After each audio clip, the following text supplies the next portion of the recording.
पास कल हम पढ़ रहे थे वोल्टामीटर। ये हमारे इलेक्ट्रोड्स हैं। ये हमारे पास कॉपर सल्फेट का सॉल्यूशन है। सोडियम क्लोराइड की तरह कॉपर सल्फेट भी एक्वस फॉर्म में ये इलेक्ट्रिसिटी कंडक्ट करता है। अगर ये कॉपर सल्फेट सॉलिड फॉर्म में हो तो ये इंसुलेटर है। और वो क्यों? क्योंकि सॉलिड फॉर्म में इसका आयनिक बॉन्ड होते हैं, वो मजबूत होते हैं, फिर वो ब्रेक नहीं होते, फ्री चार्ज कैरी नहीं होते, इंसुलेटर है।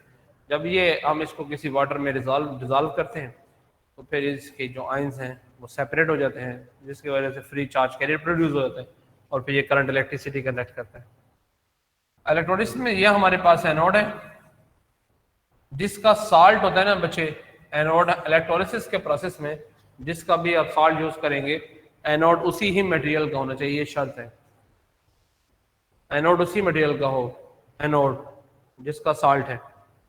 बाकी कैथोड जो है वो आप किसी का भी बना सकते हैं। यहां पर आप एक बल्ब लगा दें, ये एक लैंप है, यहाँ आप स्विच लगा दें, ये एनोड है, ये आप कैथोड बना देते हैं। ठीक है जी। अब ये जो दो इलेक्ट्रोड्स हैं ये उस कंटेनर में कुछ डिस्टेंस पर, कुछ फासले पर मौजूद हैं।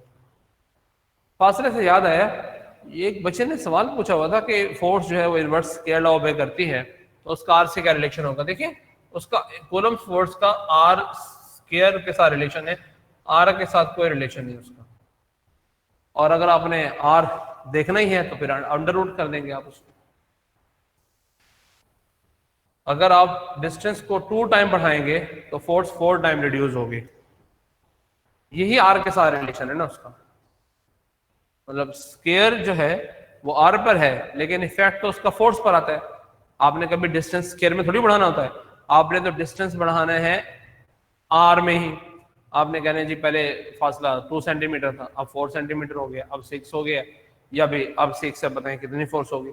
तो हमेशा डिस्टेंस तो हम आर में ही ट्रीट करते हैं, लेकिन जब वो फॉर्मूले में जाकर फोर्स को इफेक्ट करता है तो फिर वो इनवर्स स्केयर टाइम इफेक्ट करता है।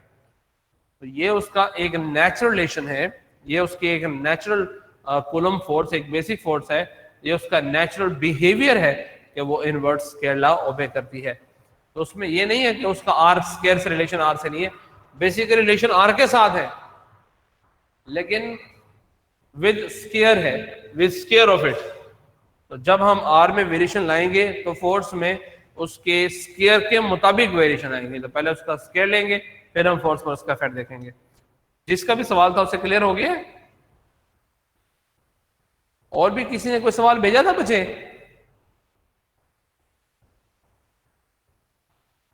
किसका था वैसे ये क्वेश्चन?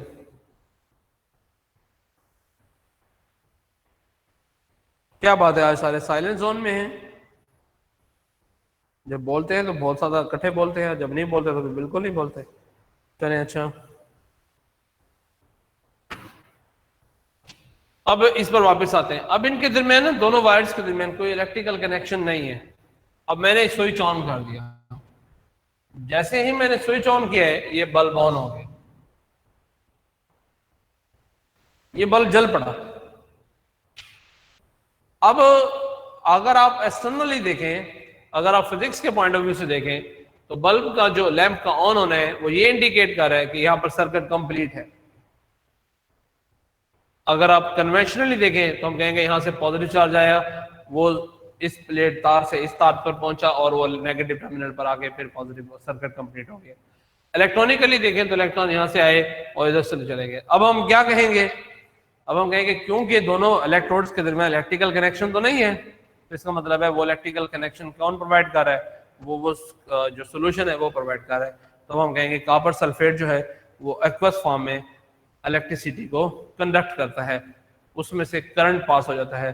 जब वो सोल्यूशन फॉर्म में हो, एक्वस फॉर्म में हो, वाटर में डिजॉल्व हो तो फिर वो जो है वो इलेक्ट्रिसिटी कंडक्ट करती है और इस तरह वो एक कनेक्टर बन जाता है। एक्सटर्नली तो ये है जी कि हमारे पास सर्किट कंप्लीट है, बल्ब ऑन है। अब देखना ये है कि अंदर ये कंडक्शन हुई कैसे। क्या जैसे सॉलिड्स में होता है, क्या इलेक्ट्रॉन कैथोड से होते हुए एनोड तक पहुंचे हैं?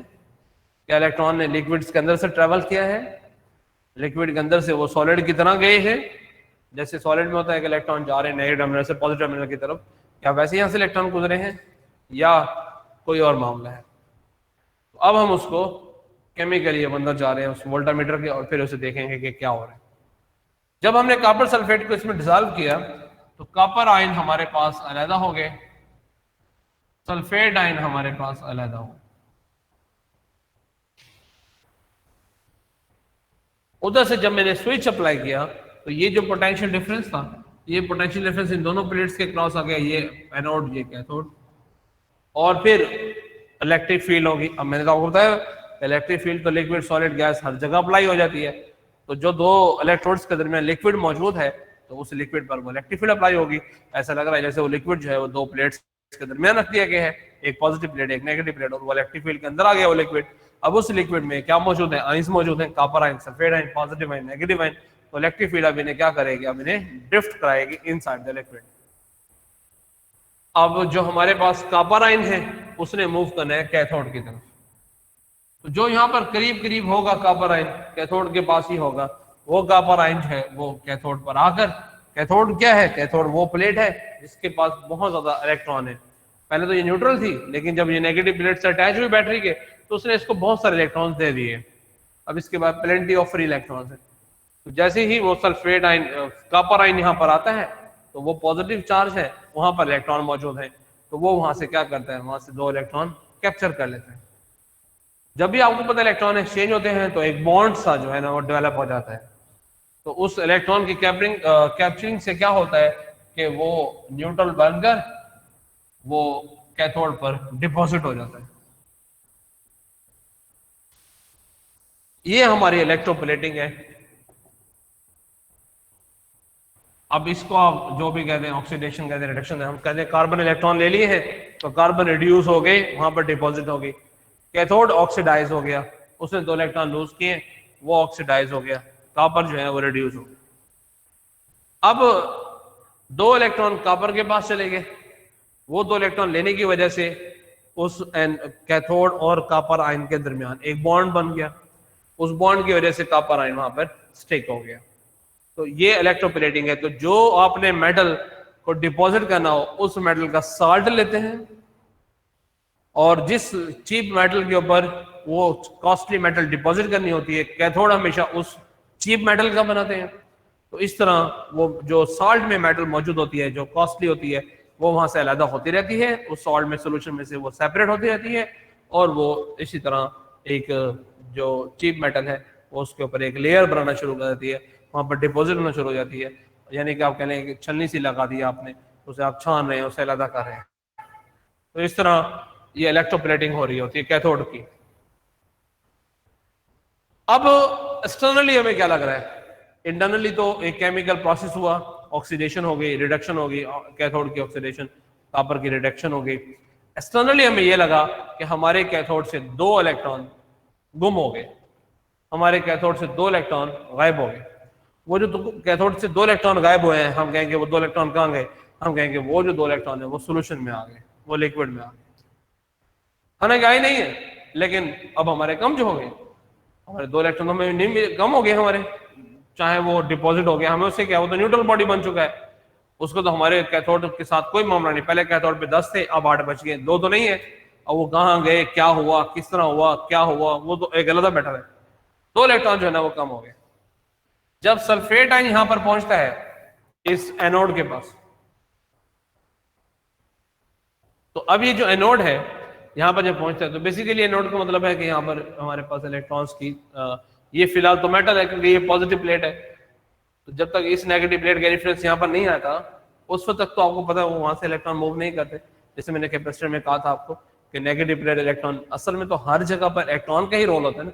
तो नेगेटिव प्लेट जब बैटरी की नेगेटिव प्लेट नेगेटिव टर्मिनल जो है वो कैपेसिटर की नेगेटिव प्लेट को जब इलेक्ट्रॉन देता है तो वो वहां जाके फिर पॉजिटिव प्लेट से इलेक्ट्रॉन को, दूसरी प्लेट से इलेक्ट्रॉन को निकाल के पॉजिटिव टर्मिनल की तरफ पुश करता है, तो वो पॉजिटिव प्लेट बनती है। तो इस तरह यहाँ ये नहीं होगा कि ये पॉजिटिव चार्ज का मतलब ये है कि इस ये न्यूट्रल प्लेट है, एनोड जो है ये न्यूट्रल है, तो इसके इलेक्ट्रॉन निकल के यहाँ चले गए हैं, अभी नहीं गए होंगे अगर मैं इसको स्लो मोशन में देखूँ तो। लेकिन क्योंकि ये सारा प्रोसेस इंस्टेंटेनियस है, इंस्टेंटेनियस इतना फास्ट होता है ये कि आप स्विच ऑन करते हैं बल्ब ऑन हो जाता है। तो होता तो ये प्रोसेस इंस्टेंटेनियस है, लेकिन हम इसको जरा स्लो मोशन में देख रहे हैं। तो अब क्योंकि सल्फेट आयन इसके करीब ही मौजूद होते हैं ना, ये थोड़ी है कि यहां से चल कर आएगा, यहां पर पहुंचेगा, फिर वो प्रोसेस करेगा। वो जो यहाँ पे कॉपर आयन उसके करीब था, उसने फौरन 2 इलेक्ट्रॉन लेके वो वहां पर स्टिक कर गया, 2 इलेक्ट्रॉन फौरन कम हो गए। सल्फेट आयन यहाँ पर मौजूद होगा, वो क्या करेगा वो बता रहा हूँ। तो ये सारा प्रोसेस होता है इंस्टेंटेनियसली ही। अब जब सल्फेट आयन यहाँ पर पहुंचता है तो उसकी इलेक्ट्रोनेगेटिविटी ज्यादा है, -2। उसने इलेक्ट्रॉन्स को पुश करना है नेगेटिव चार्ज की वजह से। ये भी आप कह सकते हैं, इसकी मतलब मुख्तलिफ जस्टिफिकेशन बनती है। दूसरी, आप इस वोल्टेज के लिहाज से भी इसको जस्टिफाई कर सकते हैं कि जी वो पॉजिटिव पोटेंशियल है, उस पॉजिटिव पोटेंशियल ने इसके जो इलेक्ट्रॉन्स हैं, ये जो एनोड है, इसके जो मेटल है, ये मेटल जो कि न्यूट्रल थी, इसके बाद फ्री इलेक्ट्रॉन मौजूद थे, तो उसने इसकी इलेक्ट्रॉन्स को यहाँ से खींच लिया है। ये जहां जेब का इशू आ रहा है या बाकी बच्चों का भी है पिक्चर इशू?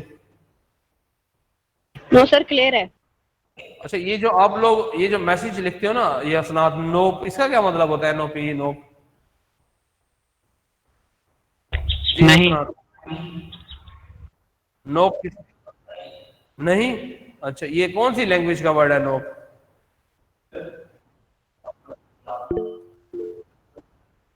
नहीं, ये किसी का भी जी फ्रेंच है या ये अमेरिकन है या ब्रिटिश है, क्या है? अमेरिकन है ये? अमेरिकन में सर नो के वेरिएंट है। हैं? सर जिस तरह ब्रो होता है, ब्रदर को ब्रो बनाया हुआ है, उस तरह ही। अच्छा, बिरादर को ब्रो बनाया हुआ है। अच्छा, ब्रो, चलो वो तो उसकी शॉर्ट फॉर्म होगी ना। तो इन्होंने नो को नोप क्यों कर दिया, पी ऐड क्यों कर दिया? सर ये लॉन्ग फॉर्म बन गई जी ज्यादातर कार्टून्स वगैरह में बोलते हैं इस तरह। अच्छा, कार्टून मूवीज में। सर ये फ्रेंच लैंग्वेज में आता है नोब का वर्ड। अच्छा, फ्रेंच में है ये? हाँ जी। अच्छा, लॉल का तो पता है भाई, अरीशा मलिक, उसका तो पता है, लॉट ऑफ लाफ्टर, वो तो पता है। ये अच्छा, यब को यस कहते हैं? हाँ जी। ये यब भी फ्रेंच लैंग्वेज का है। ये जो जस्टिफिकेशन हो रही थी सल्फेट आयन के हवाले से, तो सल्फेट आयन जब हमारे पास पहुंचता है ना, किसके पास? कैथोड के पास, एनोड के पास। तो आप यूं समझिए कि एनोड पर अभी कोई पॉजिटिव चार्ज नहीं है। आप यूं समझिए कि अभी एनोड से इलेक्ट्रॉन निकले नहीं है, अभी इलेक्ट्रॉन एनोड के पास ही है, और ये एक न्यूट्रल मेटल के तौर पे यहाँ पर मौजूद है।